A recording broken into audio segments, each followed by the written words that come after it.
Oi, tudo bem? Seja muito bem-vindo. Eu sou Matheus Ribeiro, sou um jornalista e a partir de hoje, aqui no meu canal, você vai acompanhar uma série de entrevistas sobre temas que interessam a sua vida.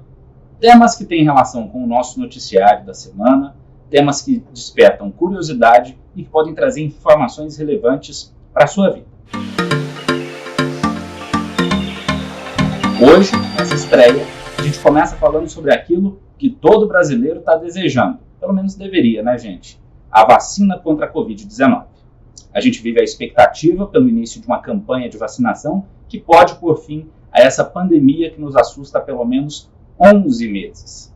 Mas a Anvisa, a Agência Nacional de Vigilância Sanitária, ainda não analisou dois pedidos de uso emergencial apresentados pela Fundação Oswaldo Cruz, a Fiocruz, da vacina desenvolvida pela Universidade de Oxford, em parceria com a farmacêutica AstraZeneca, e o outro pedido que foi apresentado pelo Instituto Butantan, da vacina Coronavac, desenvolvida em parceria com a farmacêutica chinesa Sinovac.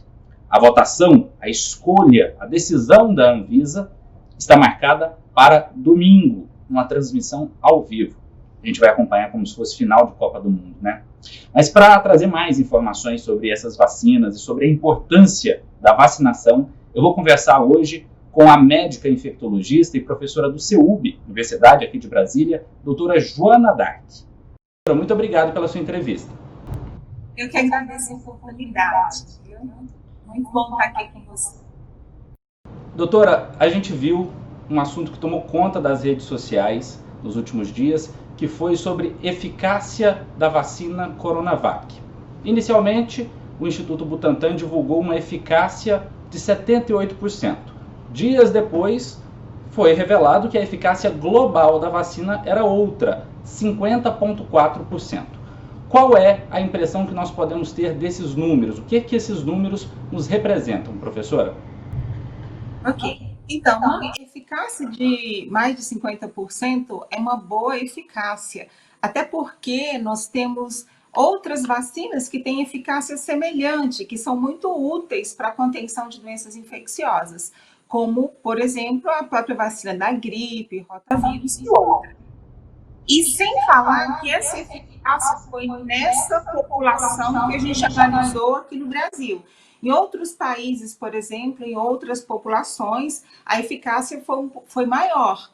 E essa eficácia significa que a gente vai precisar vacinar um número um pouco maior de pessoas para a gente ter aquela imunidade coletiva. Mas é um grande sucesso a gente ter essa vacina para fazer num momento tão crítico que o Brasil está vivendo. Para que uma vacina seja usada em um determinado país, é preciso que os testes sejam feitos naquela população. E os resultados da Coronavac, que apresentaram essa eficácia de 50,4%, são resultados aqui no Brasil, mas a gente observa que em outros países, como a Indonésia, por exemplo, o resultado é outro. Então, essa divergência de números tem muito a ver com a realidade local, né, professora? E com a população que foi analisada nesse momento da vacina. A partir do momento que foi iniciado o processo de vacinação, essa eficácia pode até mudar, porque aí você vai vacinar diferentes populações, ampliar, e isso vai sendo avaliado também ao longo do processo, não é só uma avaliação única durante o processo de estudo, isso é contínuo. E essa vacina ainda tem uma outra vantagem, porque ela é de vírus inativado. Então, a gente vai ter todos os fragmentos virais para o nosso corpo desenvolver a proteção. Então, é uma vacina boa, um método já conhecido, extremamente segura e desenvolvida por um instituto de confiança brasileiro, que já é reconhecido mundialmente como um instituto de excelência. Então, essa vacina, ela para esse momento agora, ela é excelente. Eu acredito que o viés maior venha porque com as duas novas vacinas de RNA mensageiro, que tem 95% de eficácia, aí as pessoas ficaram assim, ficou com esse número na cabeça, né? Mas 50% é muito bom. Eu queria que a senhora explicasse então para a gente o que significa uma vacina de RNA mensageiro e uma vacina de vírus inativado. Qual é a diferença desses dois tipos de vacina, professora? As vacinas de RNA mensageiro, aquelas que são chamadas as vacinas de produção molecular, né? Elas são diferentes porque elas vão pegar como se fosse uma receita do RNA viral, vai injetar no nosso organismo e o nosso organismo vai expressar uma molécula do vírus, principalmente a molécula de superfície, e aí o nosso organismo vai desenvolver imunidade contra essa parte do vírus. Então, essas de RNA, elas são receitas. Então, você pode inserir a receita só de uma pequena partícula do vírus, no caso. Essas que estão disponíveis, elas inseriram principalmente para a gente desenvolver imunidade com a proteína spike, né? Que é aquela que dá uma cobertura do vírus, ao redor do vírus. Inclusive, as mutações que teve no vírus lá na Inglaterra modificou 17 proteínas que compõem essa parte do fragmento viral. Então, essas de RNA mensageiro, elas dão a segurança de que você pode inserir diferentes partes, diferentes códigos para o nosso organismo desenvolver a imunidade. Então, você não tem contato com o total do vírus, a parte total do vírus. Já a que a gente tem disponível, a de vírus inativado, ela é o total do vírus, só que ele é inativado, não produz doença, mas ele tem a maioria das proteínas associadas ao vírus para que o nosso organismo possa desenvolver imunidade. Agora, e tem as outras que é o vetor viral, por adenovírus, que você insere um vírus, diminui a capacidade de infecção e injeta. Entendi. Agora, doutora, isso não significa que, apesar de serem diferentes, essas vacinas se tornam mais ou menos seguras? Nós falamos sobre eficácia, agora a eficácia é muito diferente de segurança, né? Perfeito. Inclusive a questão de segurança, por exemplo, as novas vacinas, por exemplo, a de Oxford, a da Pfizer, ela produziu mais reações adversas do que a que a gente vai usar no Brasil, a da Coronavac, porque a metodologia que a gente utiliza já é bem conhecida. E essa de RNA mensageiro, eles precisam ainda estabilizar bem a molécula, ainda existem algumas questões associadas à aplicação, à viabilidade, e reações como reações alérgicas, dor local, foi maior nesse grupo do que nas vacinas antigas. Então, a questão de segurança, de que você não vai ficar doente, não vai ter uma reação grave, com certeza a que a gente vai utilizar no Brasil, ela é bem segura. Então, quanto a isso, não temos dúvida. A dúvida, o medo sempre foi por causa desse número, né? 50% de eficácia, não com relação à segurança. A segurança está perfeita. Pois é, porque acaba sendo, né, professora, nessa discussão toda que toma conta do país, e aí o componente político está muito presente nessa questão, o uso de alguns argumentos que a ciência refuta, né? Do tipo, eu vou tomar a vacina, mas eu não sei se eu posso ficar doente.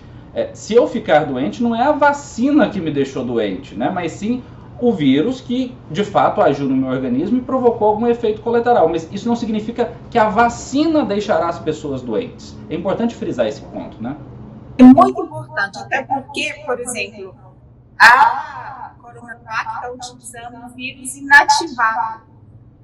Então, ele não vai replicar no seu organismo, ele não tem potencial de produzir doença. As produzidas por biologia molecular, elas vão inserir um código, né? Um pedacinho do RNA, não é o vírus total, um pedacinho é como se fosse uma receita.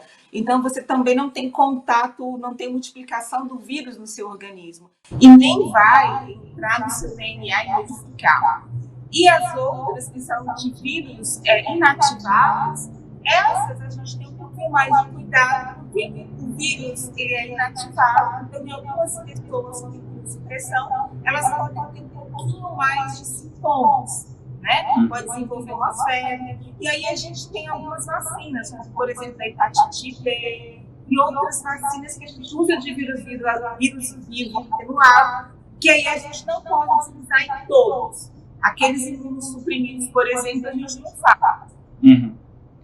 Num país que já teve, professor, revolta da vacina, né? O Brasil já teve aí, tem um histórico, inclusive num dado momento por ignorância, por dificuldade de acesso à informação, porque faltavam instrumentos para levar informação e notícia até as pessoas, boa parte da população, e até devido a uma estratégia errada do governo à época, se revoltou contra uma campanha de vacinação. Agora, em 2021, diante de uma pandemia global, diante da facilidade que nós temos para acessar a informação, diante da multiplicidade de fontes que a gente pode consultar, que a gente pode saber, que a gente pode checar informações, assusta um pouco a senhora, profissional de saúde, ver tanta ignorância, ver tanta fake news? Muito, muito. Inclusive, ontem eu estava revisando alguns temas e fiquei impressionada com a quantidade de vacinas fake que estão sendo ofertadas em alguns canais, inclusive assim que você nem sabe a procedência.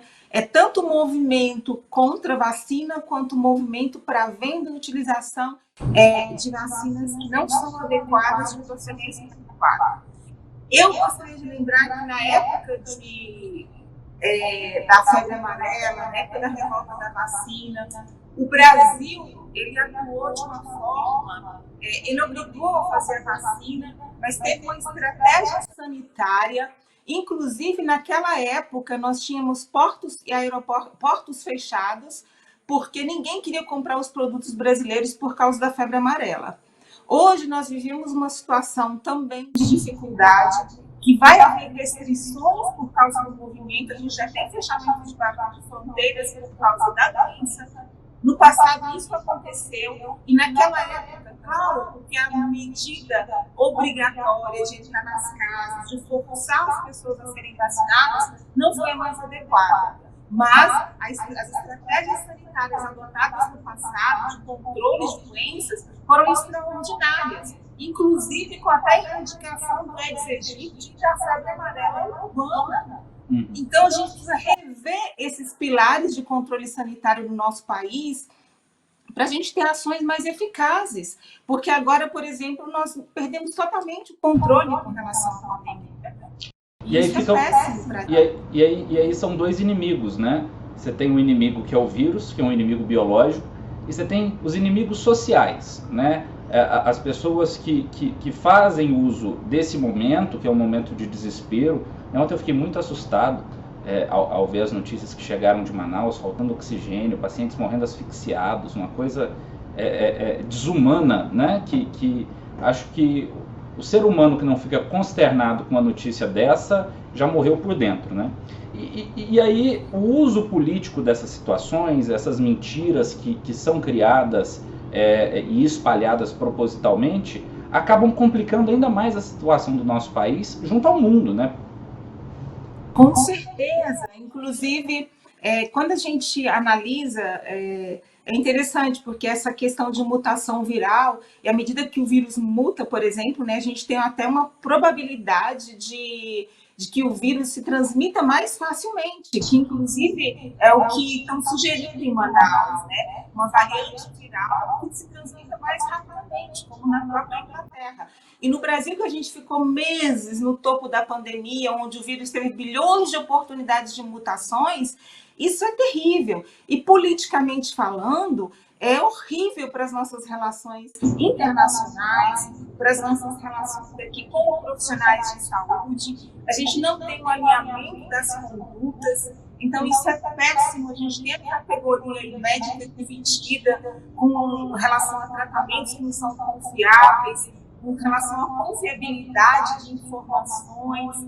Então, nós estamos passando por uma crise terrível. A gente precisa de um alinhamento, de ter a liderança governamental alinhada nesse sentido, até Para você ter uma ideia, algumas vacinas, as pessoas questionaram, 50% de eficácia.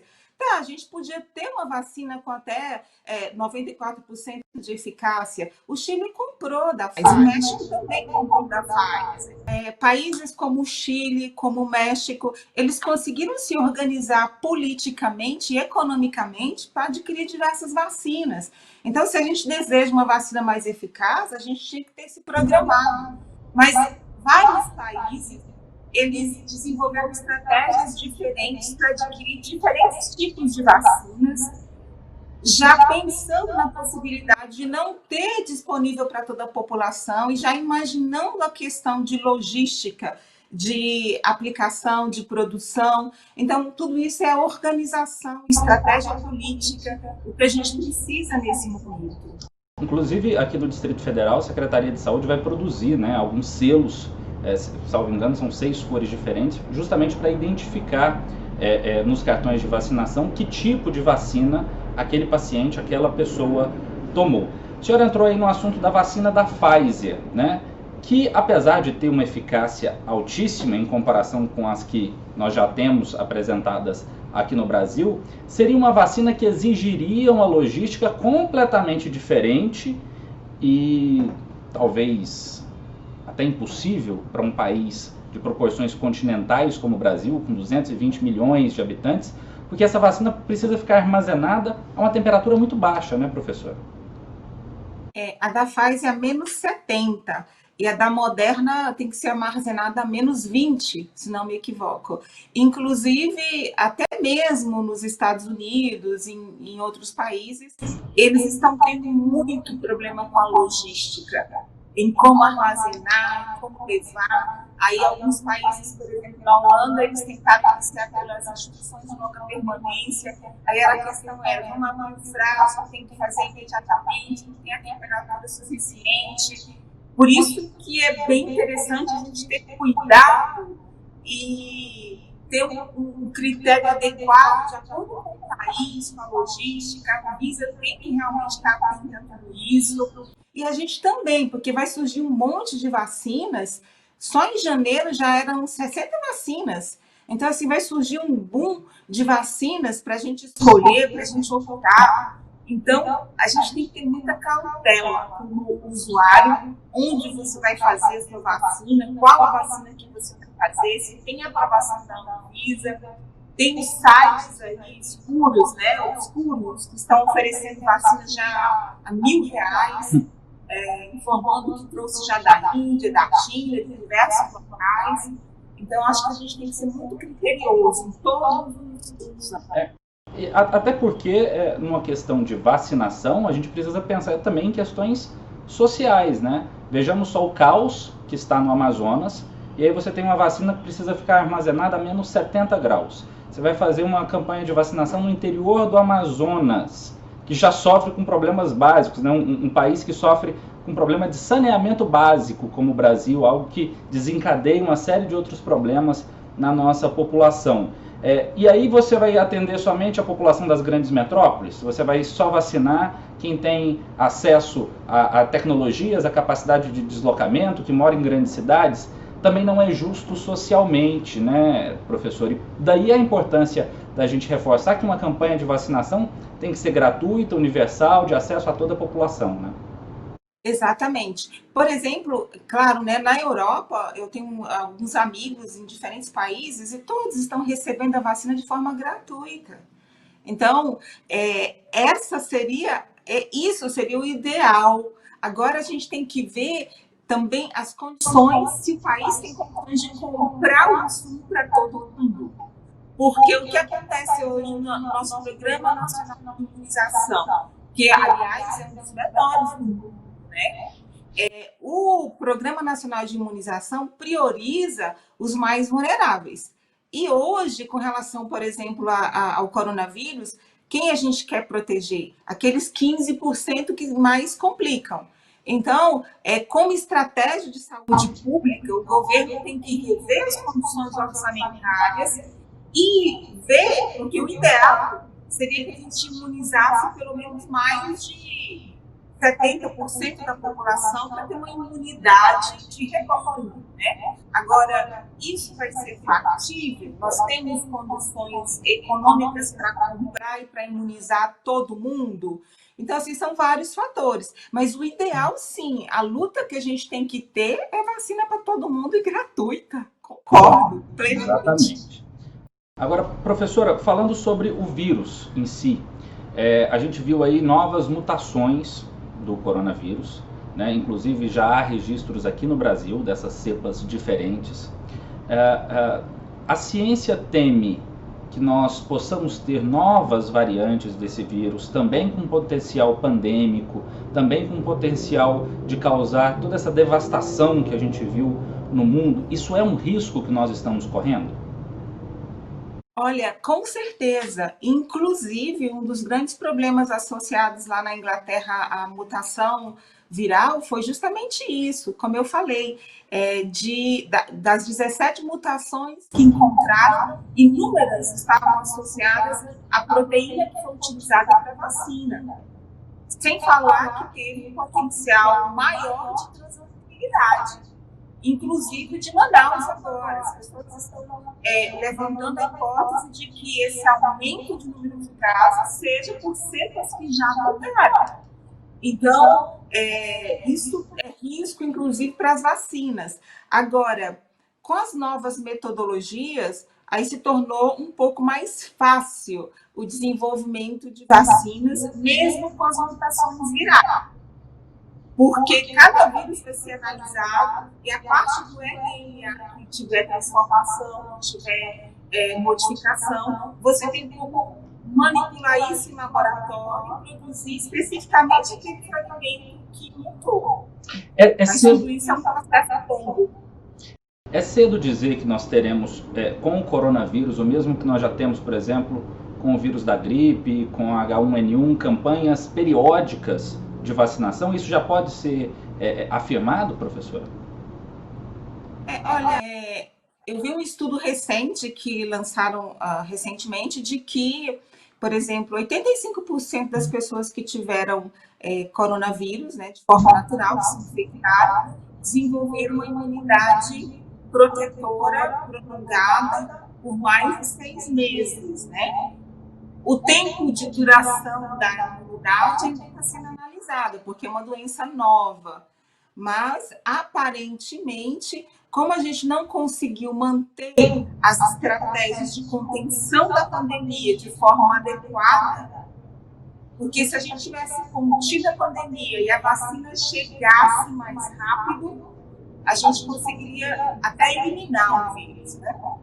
Mas agora, por exemplo, no Brasil mesmo, a gente tem uma variedade, deve ter uma variedade enorme de vírus circulando e de modificações que a gente não tem condições técnicas de analisar por genotipagem.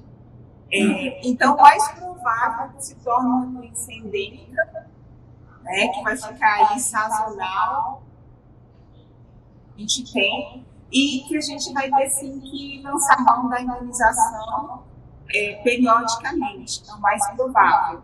Mas a gente ainda precisa de dados para ter essa certeza.